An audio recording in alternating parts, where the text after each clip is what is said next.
Story time, Almost Died edition. This one's a bit rough. So many years ago, I was a Boy Scout, and I was at summer camp, part of this high adventure program, which is mostly for older kids to do a lot of outdoor activities like rock climbing, mountain biking, etc. For some reason, the staff was very, very scary dudes, and one of them was driving us around, and he had a bunch of cartoon stickers on the back of the van that he was transporting us in, and I'm like, hey, what are the stickers for? And he goes, oh, they're for every kill. And I realized that they're cartoon animals, so he's intentionally hitting animals with his car. I pushed that down and just tried to enjoy the rest of my week.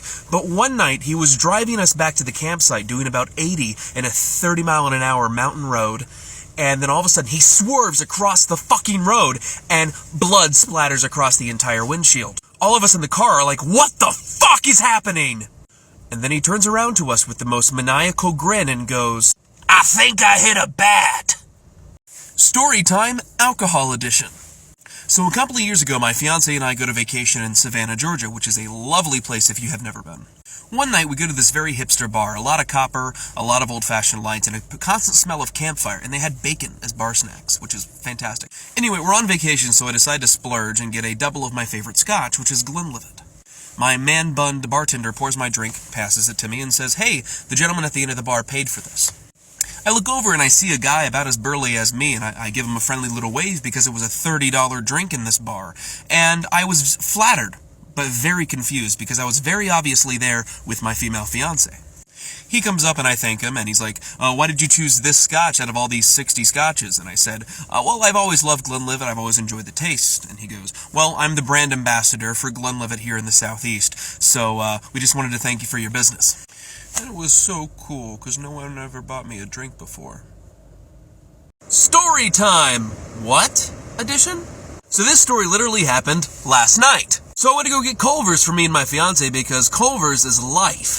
And I get a flat tire, so that's no big deal. I know how to change my tire, I'm fine. So I pull into the gas station and I start to change the tire. The problem was, we just had a polar vortex here in Cleveland, so I'm changing my tire in 9-degree weather. And I know I'm gonna get like 1,000 comments saying, oh, 9 degrees is nothing, but yo, listen, I just came from Florida where I just was getting railed by the sun for 3 years, so 9-degree weather is a little bit weird for me.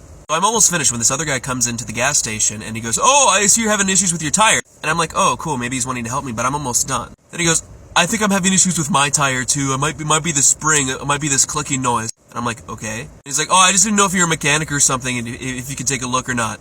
1, I have icicles in my beard. 2, no, I'm just a millennial who knows how to change a tire. And 3, if I was a mechanic, why would I do this for free in 9-degree weather? Story time! That one time at summer camp edition. I'm an Eagle Scout, so I went to a bunch of camps throughout my life, and my favorite was National Youth Leadership Training, which taught a bunch of boys leadership skills, communication skills, and team building. I loved it so much I went back for 3 years to teach it. When the boys first arrive, we do a shakedown to make sure they don't have extra food, nothing dangerous, and no electronic devices. During the shakedown, one of the teachers came up to me and said, hey, do you have Sam in your group? And I said, yeah, what's up? So he brought 7 knives, including a butterfly knife. I let him choose one, I just want to let you know. At the time, it didn't faze me. I'm from South Carolina. A lot of boys have knives.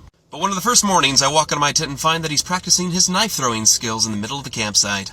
So I take that knife. And then he keeps borrowing his team members' knives. And carved a table. And slashed up a tent. Mutilated a crawdad. Scrapped a camping chair. And brandished the blades at other children! It got to the point where we had to tell all the other campers not to give him a knife. Then a year later, I had found out that he had become an Eagle Scout. What's like the craziest thing you've ever seen in a Disney park?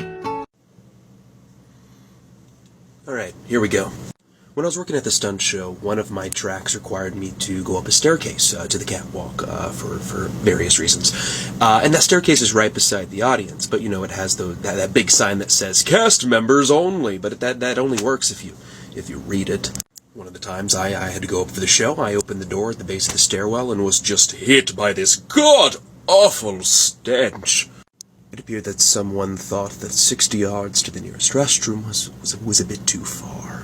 Because right at the base of the staircase where I had to step was a Hershey's Kiss from hell. It was human fecal matter at the base of the fucking stairwell. As I told the story to the rest of the crew, apparently it wasn't the first time. As I tell the story to other cast members, apparently it happens all over the park. In every single park, there's just people shitting everywhere. Just, why? Story time, family edition. So at one point in time, my mom's dad was dating my dad's mom. I'll give you a second for you to process that. Essentially, my mother's father was dating my father's mother. So there's no blood relation, so it's nothing like that. So at face value, it's kosher. But if they did get married, my parents would be step-siblings. And at first I know you're like, what kind of backwards hillbilly shit is that? But actually it was really cute and wholesome. You see, both of those grandparents were caretakers for their respective spouses, as long as I can remember, at least the last decade of their spouses' lives. So to finally see them kind of break free and enjoy themselves and have fun and have companionship was really, really cute and adorable. For days before my grandmother would come and visit, my grandfather would just putter around the house like an excited schoolboy. And I hope we all can find love and happiness like that. Story time, work edition. So a couple of months ago, we had a third party come into our office to test some of the conference room equipment and make sure they had patches and stuff of that nature. They were here over 2 days because we have a lot of conference rooms. And the first day I was there and I checked in on him periodically, made sure he was doing what he was doing, and he found a few things that we needed to check up on. The next day I was off, so I had my temp monitor him while he was doing the other half of the conference rooms. I come back the next day, and the temp sees me and he goes, "Oh man, I'm like, what's up?" So apparently the temp had fallen asleep on a couch in one of the conference rooms that we had specifically blocked off. And the receptionist found him. And when she woke him up because he was snoring, he went, "Oh, sorry, I just don't feel well." Dude, out of all the excuses, you used that one during COVID? And apparently he was also snooping around our kitchen area, so he has not been back since. Story time, the Savannah shoe incident. So a couple of years ago, my fiance and I vacationed in Savannah, Georgia. Savannah's one of my favorite places in the world, but they do have a bunch of janky-ass cobblestone streets because it's historical. So my fiance and I were out bar hopping, and her heel breaks. We're like, crap, we're miles from where we're staying, and we just started. What are we gonna do? She's like, no, I can go barefoot. I'm like, no, it's an open carry in terms of alcohol, like, town. There's glass, no. So I look around and I find this rickshaw driver, and I go up to him and I explain the situation, and he's like, "Oh yeah, dude, let's go on an adventure."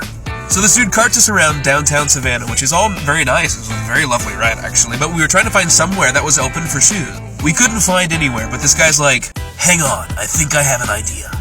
And he goes up to this convenience store and then knows the person behind the counter and says, "Give me some duct tape." And we duct taped her shoe together, quite well, if I might add. Rickshaw driver really saved the day.